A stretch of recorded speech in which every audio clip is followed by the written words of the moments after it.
Hi,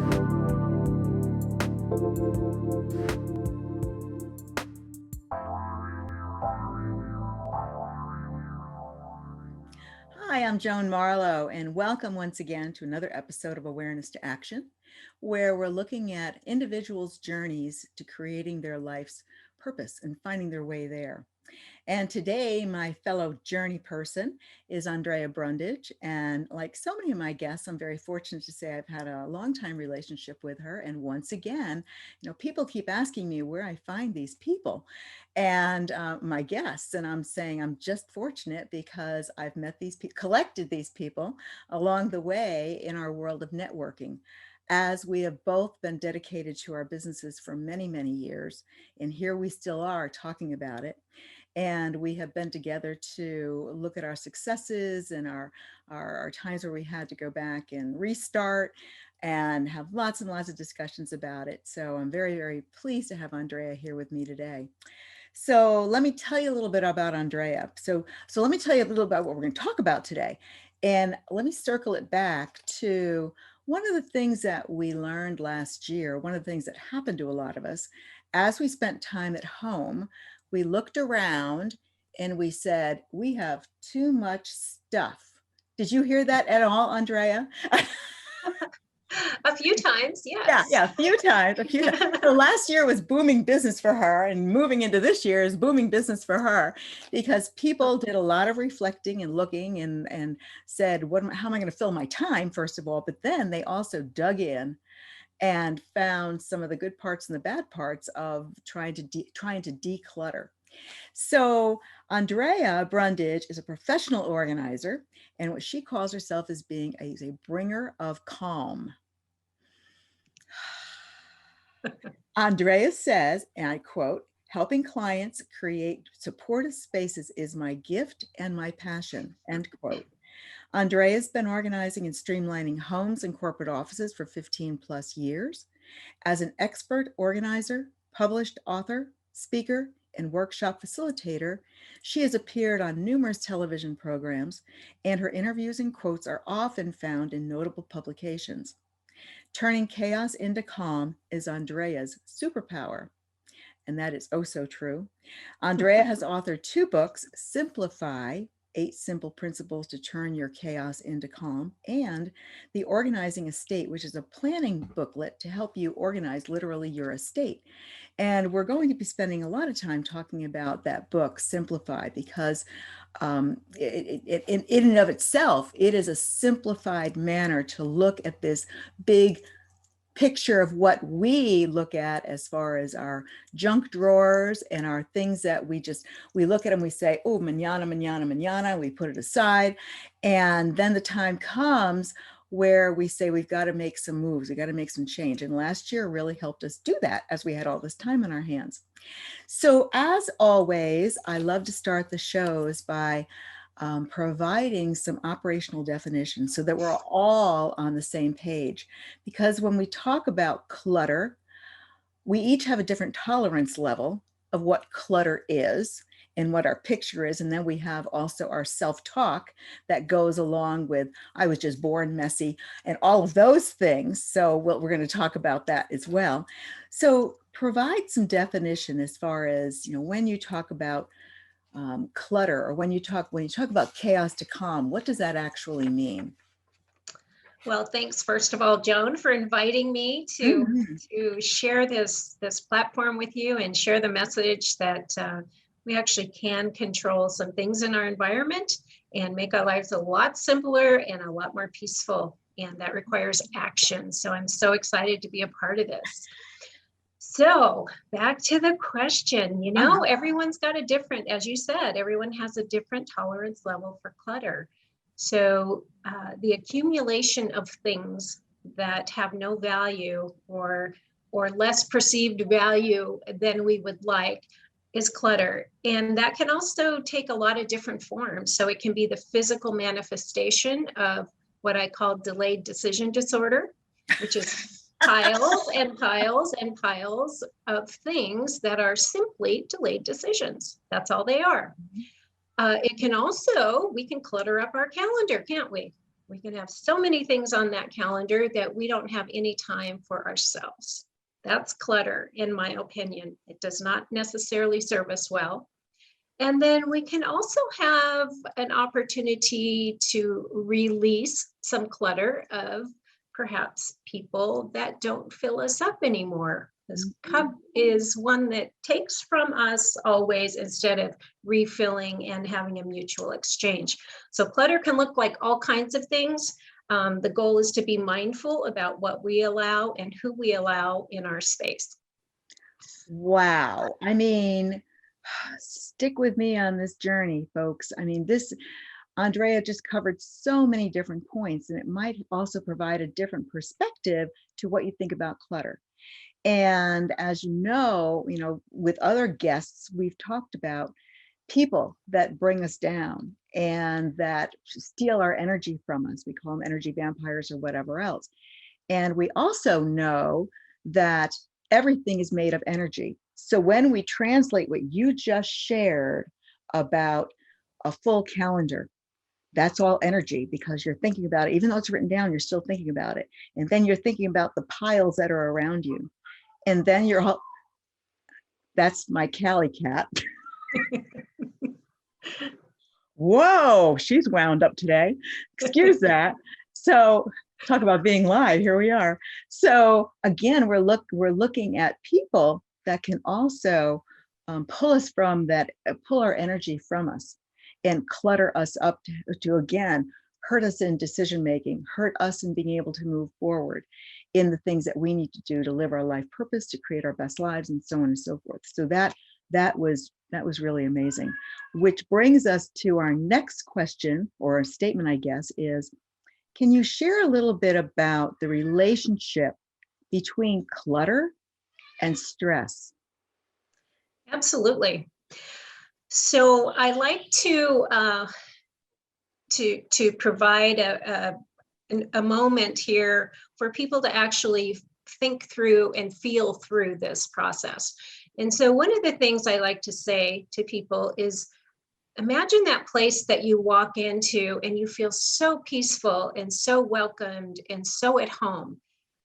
A lot of times it's a hotel lobby where what you have ahead of you is a vacation, but you walk into this massive space that has beautiful things and very elegantly and usually very tastefully decorated, and you just feel calm and you just feel like this is a place I want to be. Contrast that to walking into a place where you instinctually feel like, I just want to turn around and get out of here. Mm-hmm. There's an energy difference between those two places. And the difference very often is the things that are within those spaces. So if you feel when you walk over the threshold of your home that I'm calm, I'm safe, this is the place I want to be, wonderful. If you walk over the threshold and feel like, I'd rather be at work, I'm going to go shopping somewhere, anywhere other than here, then your space is not supporting you. That's a lot to take in. Talk about the aha moments in that explanation. Well, the energy that you feel actually creates stress on you. So to get back to your original question, that's where the stress lies. And if the stress is wrapped up in all this stuff that you have around you, guess what? You have control over that. Mm-hmm. You cannot control all things in your life, but there are certain things that you can control. And being very mindful and intentional about what you allow in your space and how it feels when you walk in very often is within your control. Mm-hmm. We give a lot of power to our things. So if we are walking into our home and we don't feel welcomed and we don't feel safe, then our stuff owns us and we don't own it. We have to flip that back around and take back ownership of, what do we allow in our space? Why is it here? Does it support me? Does it support our family? And again, all of those are amazing, notable things to think about. And bringing in the element of mindfulness and bringing in the moment of also being mindful and being not multitasking and not like swerving around your piles of stuff or whatever else that you're ignoring, because that's impacting you every time you have to walk around that or walk over it or look at it. And then you go, and that's more negativity for your body. That's another hit for your body that you don't want to have happen. So we're getting close to a break, but before we go to break, just share a little bit about the benefits of a simplified life. Well, I believe a more simplified life provides peace.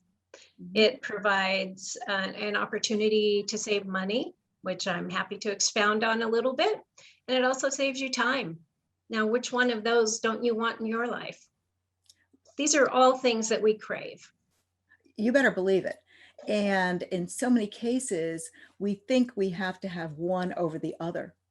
But in tackling what you're describing right now, that could give you all of those positives by simply tackling this clutter that you have. Stuff. Right, the stuff that we have in our life, things that we have our stories about, and so on and so forth. And the stories aren't going to go away. And do you still need that stuff? That becomes the question. You know, the thing that is, so when we come back from break, we're going to talk a little bit about, you know, how and where we get started with all of this. But in again, showing a little bit, this is Andrea's book called Simplify. And even looking at and this book, as she says, it's an actionable book. It's a workbook. It's not a book that you sit and you sit on your sofa and you read it. It's not that at all. So everything that she just shared plays out in here. So it provides you an opportunity to like have that question or that statement, and then you reflect upon it. And what does the meaning mean for you? Because like I said earlier, each one of us has our own interpretation for everything that we do. But my hope against hope is that, as Andrea is telling me here, I'm like very early in the book, organization is a teachable skill. I'm here, teacher. Please teach me. So on that note, let's go on a break. We're going to come on back, and then we're going to talk about how and where we get started with this, and talking about a lot of other things. We're going to touch upon the P's and Q's related to the magic that's attached to them. We'll be right back.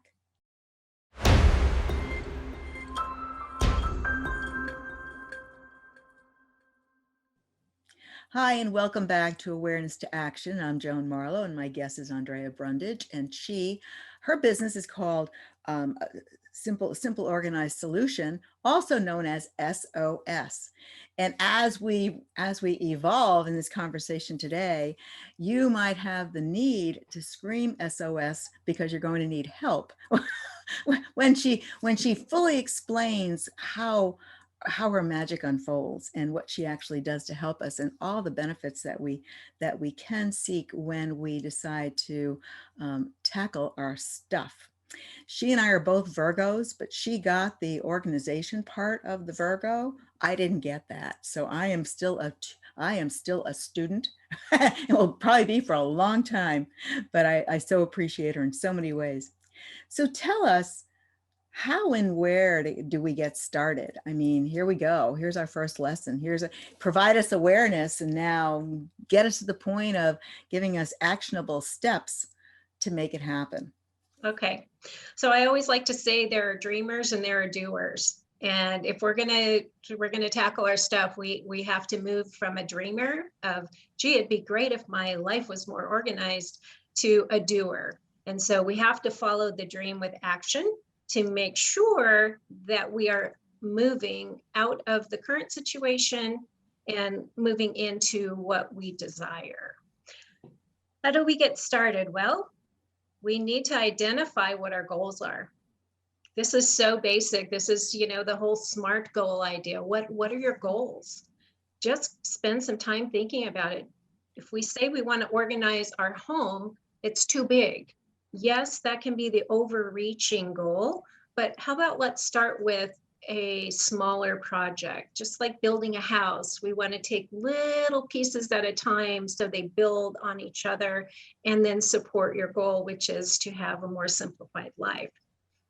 The most important thing to consider is how much time do you have that you're willing to allocate, because we don't spend time, we don't save time, we don't budget time, we allocate time. How much time are you willing to allocate to project A? Let's say you have 15 minutes available. What can you tackle in 15 minutes? It might be a junk drawer. Mm-hmm. At this juncture, a lot of people say, oh, but you haven't seen my junk drawer. Very true, very true. But what is it that you can start and finish in 15 minutes? Because that's all the time you're willing to allocate to it.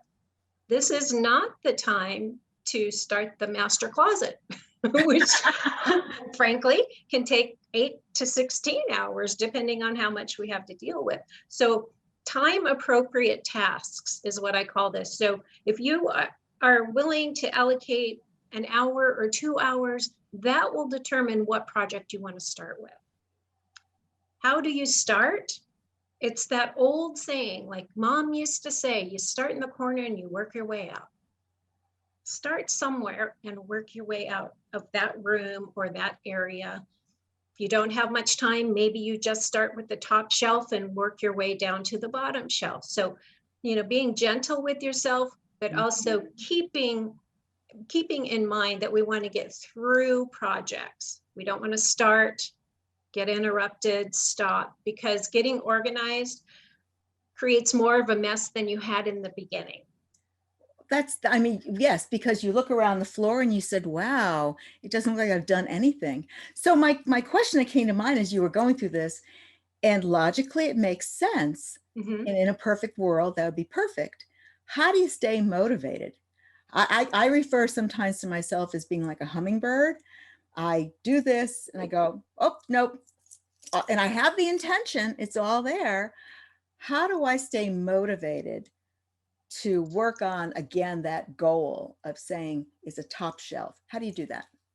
There's lots of tricks that you can do. One of them is to, plug in Pandora, listen to your favorite album or CD, and give yourself that time to do it. And when it's over, you tidy up, clean up, and you move on, because you've done what you set out to do. This is not the time to say, gee, I should have gotten further. I don't know what I'm doing.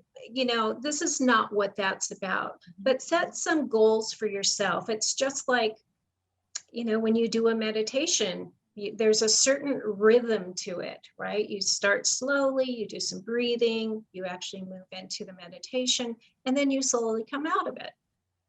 That is a time-generated activity. So you can create a time-generated activity with your projects. Maybe you set a timer for a half an hour. Mm-hmm. Maybe you fold clothes while your favorite television show's on. Mm-hmm. There are lots of ways that you can kind of contain it and make sure that you're staying on task. Mm-hmm. Mm-hmm. And all of this, as you refer to it as being the meditation process, in the years that I've taught meditation, I often say, you take a class with me and you might learn 15 to 18 ways that you can meditate, because there's a variety of things. And people are amazed at how simple some of those little things are. And I often say, if you find joy in gardening, then gardening can be your meditative moment, and you tell yourself that it's your meditative moment.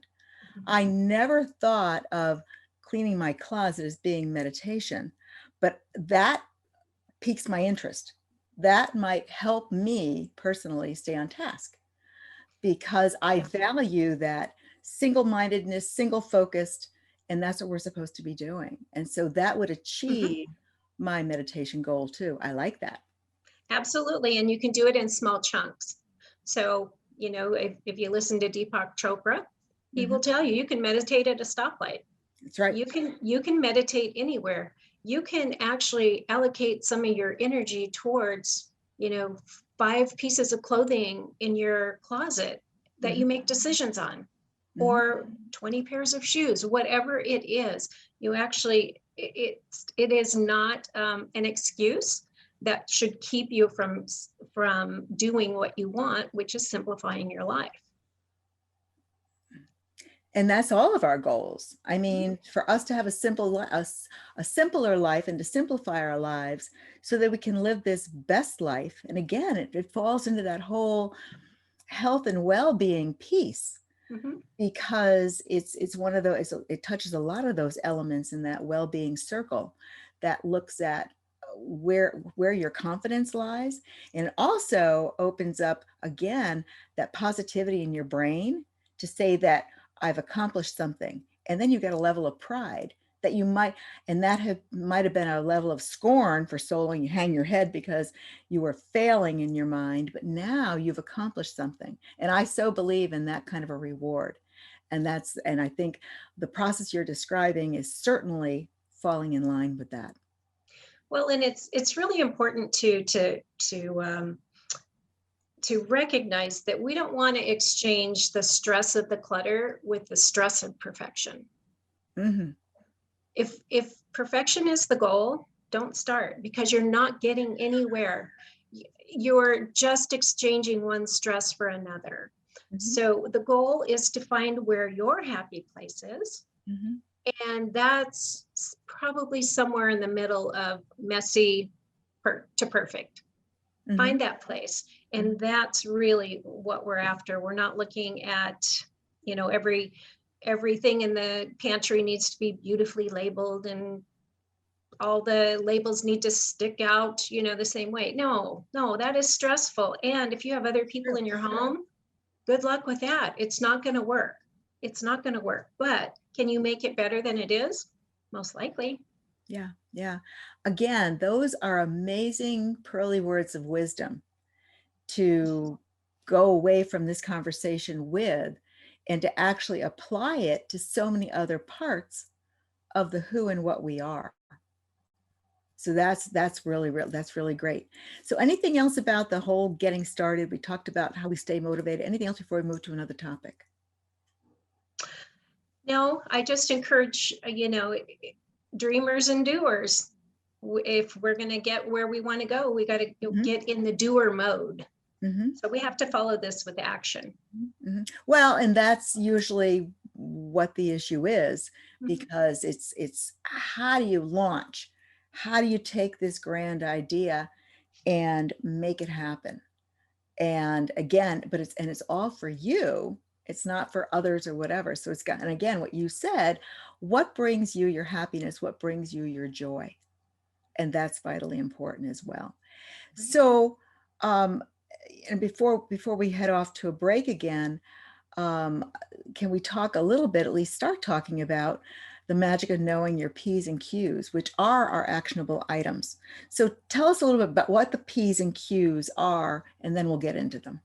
Okay, so the Q's come before the P's in this case. Okay, the Q's and P's, all right. Yeah, the Q's and P's, but I like P's and Q's because people recognize that. That's right. All right, I'm going to share with you four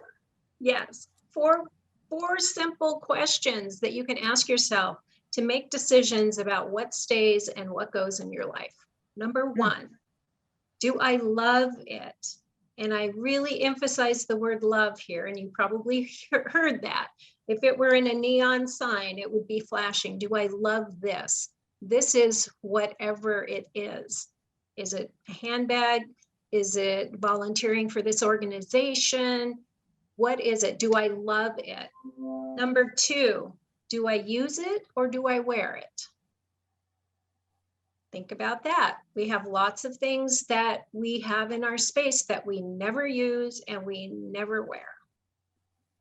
Number three, does it serve me well? Does this thing, whatever it is, does it serve me well?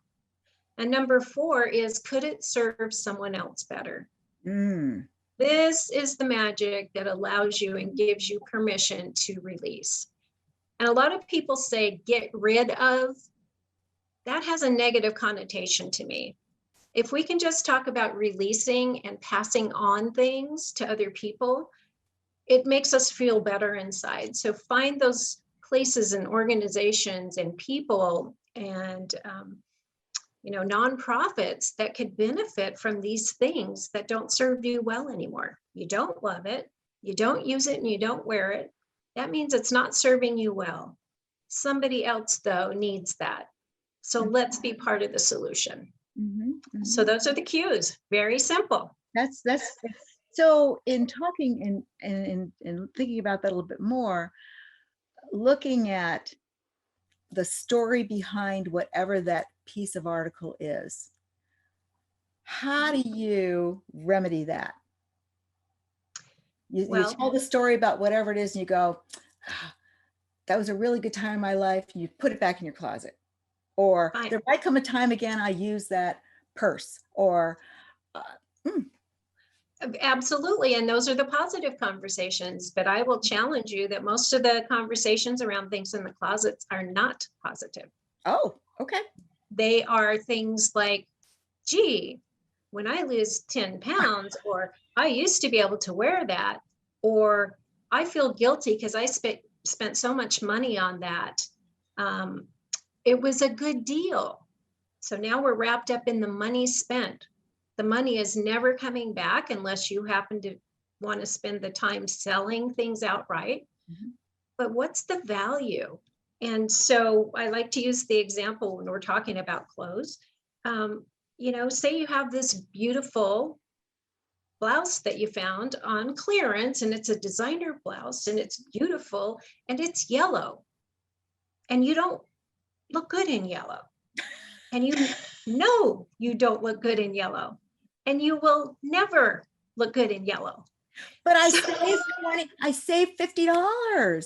Exactly. And so I bought 2 of them. So that one in yellow and one in orange, which doesn't look good either. But very often we have this value set on that because, gosh, we spent money on that. The bottom line is you don't look good in yellow, and you're never going to look good in yellow. So guess what? Old hard truth. Oh, I know. Guess what, though? Somebody out there looks fabulous in yellow and would really benefit from having that beautiful deal that you found. So, getting really clear about what do your clothes say to you? And if you think you have a hard time making decisions, put on those clothes and they're going to start talking to you.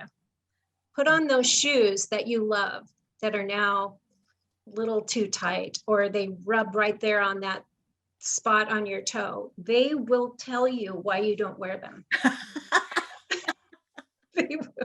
Oh promise. My God. Oh, that's too funny. That is too funny. Well, let's take on those notes, let's take a break and let's think about those yellow blouses that we have and whatever that we probably, or those tight shoes that we go, my feet aren't going to lose the 10 pounds. So that's not going to happen. So let's take a quick break. We'll come on back. Thank you.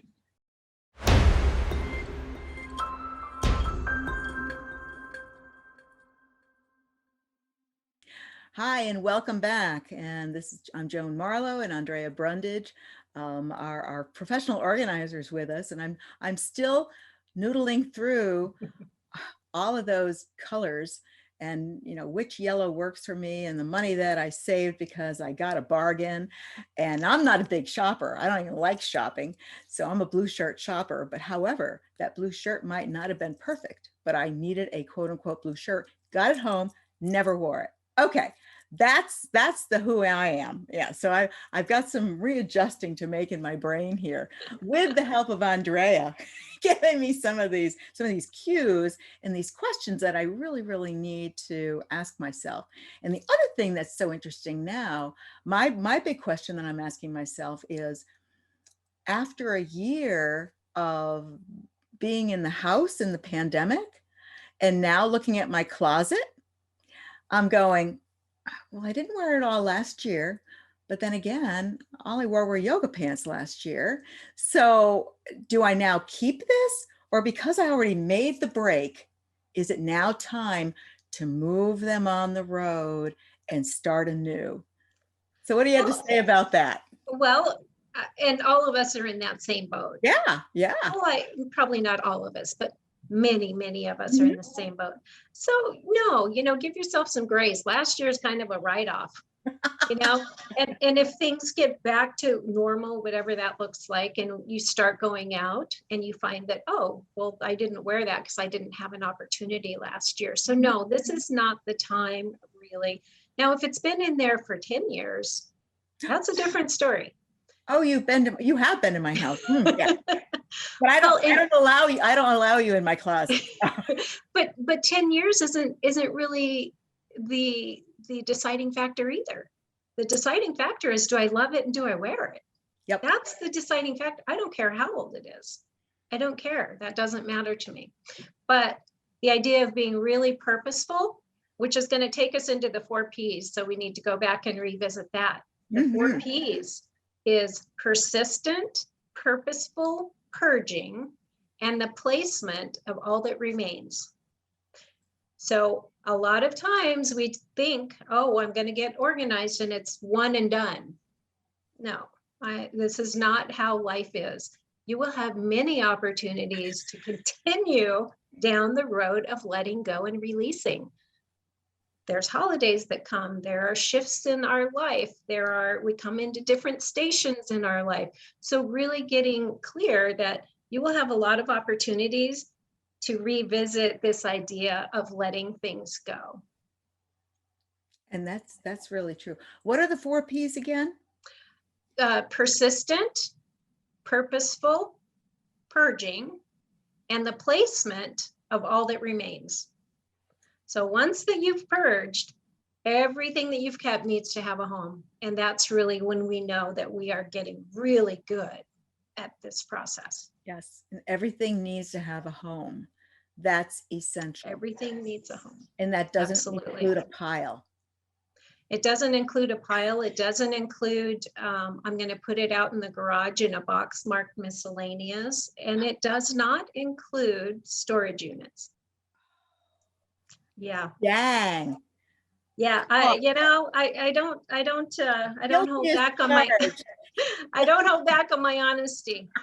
Use that money to do something else that's more important than storing a bunch of stuff that you don't love enough to keep in your space. No, I love it. I love it. Set up a travel fund. Give it to a nonprofit. Paying storage unit and for ongoing, if it's a transitional time, sure. I mean, we have to do that sometimes. But if it's just a normal bill, no, we got to get through that stuff. Yeah. Well, we do. And again, the conversation, having been an East Coaster and coming to Arizona where we don't have attics, we don't have basements. And everyone, I'm an outlier because I don't have a storage unit. I mean, it happens. It comes with the territory when you live in Arizona. You have a storage unit, and I chuckle about it. But again, people need to hear what you just said related to that, because it would give them more thought about how they're really using that space and what else to do with that money. That's vitally important. Absolutely. I had a gal speak up during a conference I was giving, and she shared with me that both of her parents died within a very short time of each other. And she and her brothers just could not figure out what to do to get through all of those things. It was just too much, too fast. And so they rented a storage unit and just put everything into storage. And 14 years later, and tens of thousands of dollars later, they finally decided this is silly.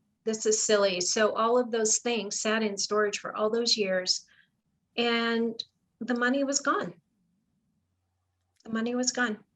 That's a big aha. They could have taken a family vacation. All 3 of them could have gone and enjoyed time. Because gosh, what are we so limited on but time? That's it. That's so true. True. So since you just brought up that whole idea about, losing your parents or your grandparents or whatever else, and another thing that I'm hearing quite often with friends and associates is the fact that they now have pieces that they had from their grandmothers or from their mothers. And what they're hearing from their children is that their children don't want that. What do you recommend to people that are between that rock and hard place and where their heart is? And Mhm. what are some things you recommend? Well, for sure, you need to have a thick skin when you approach your children about, gee, wouldn't you like to have my wedding dress? And the kids are going to say no 9 times out of 10, or maybe 99 times out of 100. They don't want all this stuff. They've been raised in a disposable society. Mhm, And guess what? They have their own stuff. They mhm, have their own stuff, and they're not as attached to grandma's china as grandma was, or mhm, as you are, perhaps. If it doesn't serve you well, it's got to go away. And again, finding those places where it can be repurposed. So I should have worn it actually so I could show it to you. But I have a necklace that was a gift that was actually made out of a china plate, mhm, and the jeweler, the artisan, punched out the design from that china plate, and she made a beautiful necklace that was wrapped in silver. mhm. Now, there's a way that you can pass on grandma's china in other ways rather than burdening somebody with a box of stuff they're never going to use. Mhm, mhm. And I just want to challenge you, if you love grandma's china, pull it out and use it. That's right. Because then there's that attitude about this is special and we only use it on Yes. special occasions. And that's how we were all Yes. brought up. I mean, it's just special. Right. And then the special, again, there's that time element and what made it so special. So but it's true to think outside the box and to think about creative ways of doing it. And Literally outside the box. literally outside the box, and the box Right. the box needs to go as well. Yeah, yeah. Recycle. That's one of the goals, is get rid of the box. So Right. so yeah, that's essential for us as well. So let's circle back a little bit and let's talk about the book. And you are just exuding in the passion and your purpose in this. So what first of all, what got you so geared up? How does one choose to wake up and say, I want to be a professional organizer? I Oh. could say I choose it, and then you look at my closet, but in my files, how I work with my office. So, I'm wired to be organized. People like me are party planners, we're project managers, we're professional organizers. A lot of people like me like to do accounting because there's routine and there's streamlining. And I think the gift for me is being able to see the end before I begin. I think Ooh. I think that is the biggest gift of being in this profession, and it's so well suited to me. So I got into it because I had a corporate career that was long and arduous and boring. So it was not always boring. It was exciting in the early days when I could make an impact. So I'd go into an accounting position and I'd clean up the mess and streamline and set up policies and procedures and get everybody trained. And then I'm bored to death. Mhm. This is where life would be normally coasting, and I'm bored. I'm not making an impact every day like I like to make. So I had done this numerous times, and finally I decided, gosh, there's a business here. There's a business here. I can actually help people, particularly business owners, get their operations in order, get things streamlined, get things caught up, and then I can move on and make an impact for somebody else. And that's how I started my business. Wow. Originally, it was going to be corporate clients only. And then I came to realize, no, what I offer is a process, and it works across all lines. So from homeowners to business owners and also people who are downsizing. Wow. Wow. Wow. So, and I've forgotten about all those pieces and parts of who we are, but what I'm really gleaning from this conversation, and hopefully our listeners are gleaning it as well, is again, once again, it seems to be all of my guests talk about process And now you touched upon it as well. But it's also the reflecting and looking at, and it's not giving you that sense of purpose. Let it go and find something else. Yeah. So let's take a quick break and come on back. We'll talk a little bit more about where people can find you, where they can find your book, and we'll go from there. Fabulous.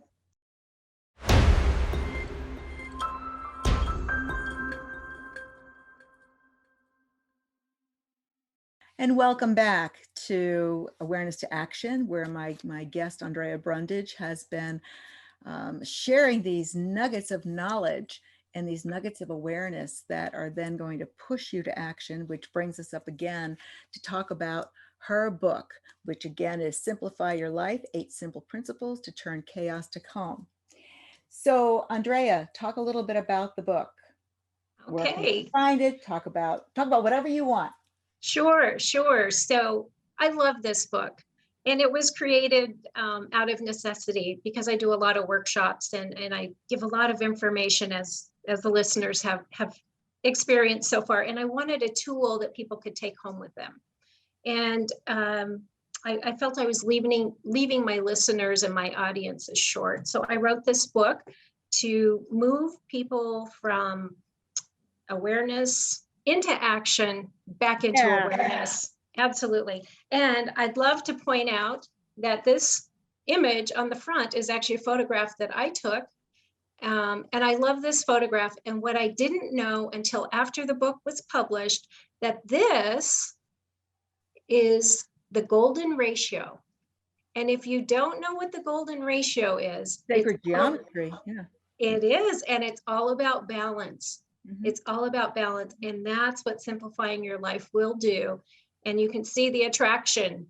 I mean, why are we attracted to these things? Because they're balanced. So yes, my website has the book, which I believe will be in the credits at the end, and also Amazon, Barnes and Noble. You can get Kindle, you can get Apple Books. So I want it available to anyone and everyone. Mm-hmm. That's great. So please give your website address, and let's talk a little bit about your Facebook group also, because I was going to invite people to go to your Facebook page, because there they get to see before and afters, which are remarkable. And so you get the proof of the pudding in real time. So I'll talk first about the closed Facebook group that I created to go along with the book, and it's called SOS Clutter Disruptors. So we want to disrupt that clutter and get rid of it. And I wanted to provide a platform for people to feel supported. So if they were having issues, they could put it out there. Help, I'm stuck in my closet. I don't know what to do. Or I'm buried in paperwork. I don't know what to do. And also, it's an opportunity to brag a little bit. Show us what you've done.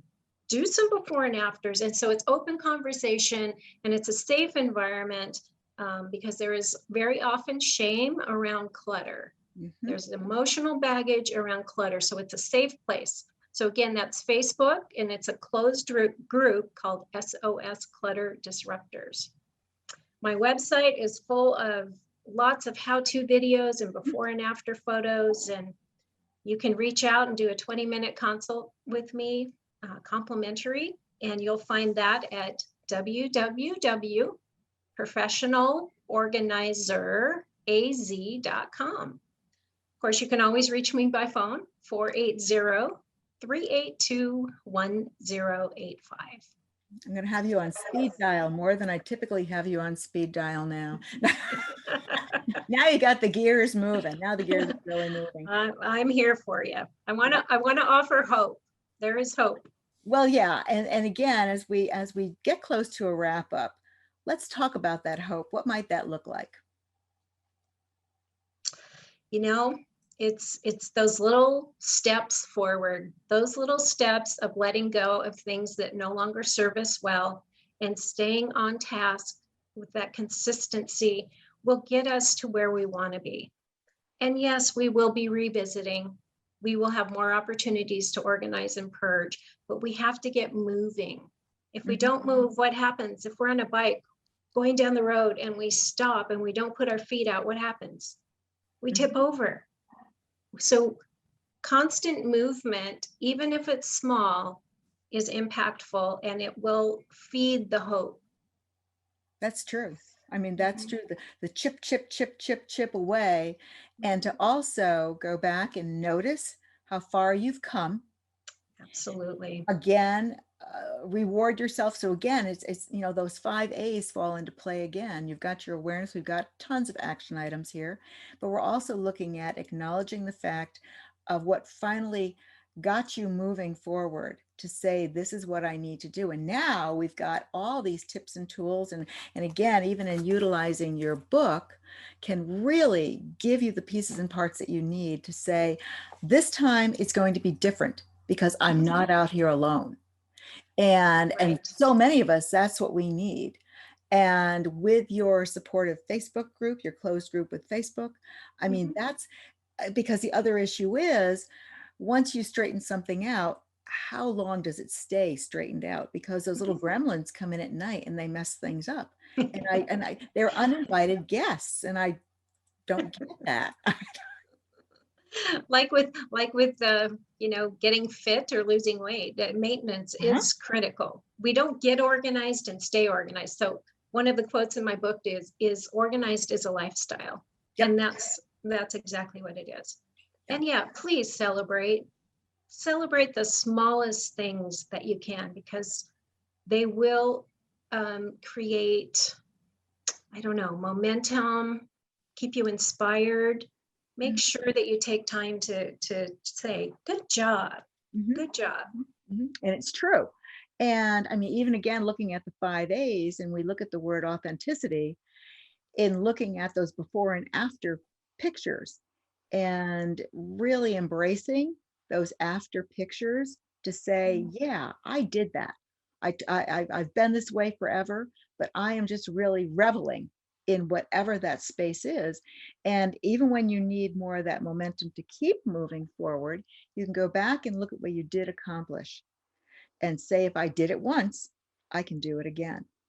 And it's that constancy of purpose, and doing those little steps at a time are very important versus taking on huge projects. And don't start with a huge project, I venture to say.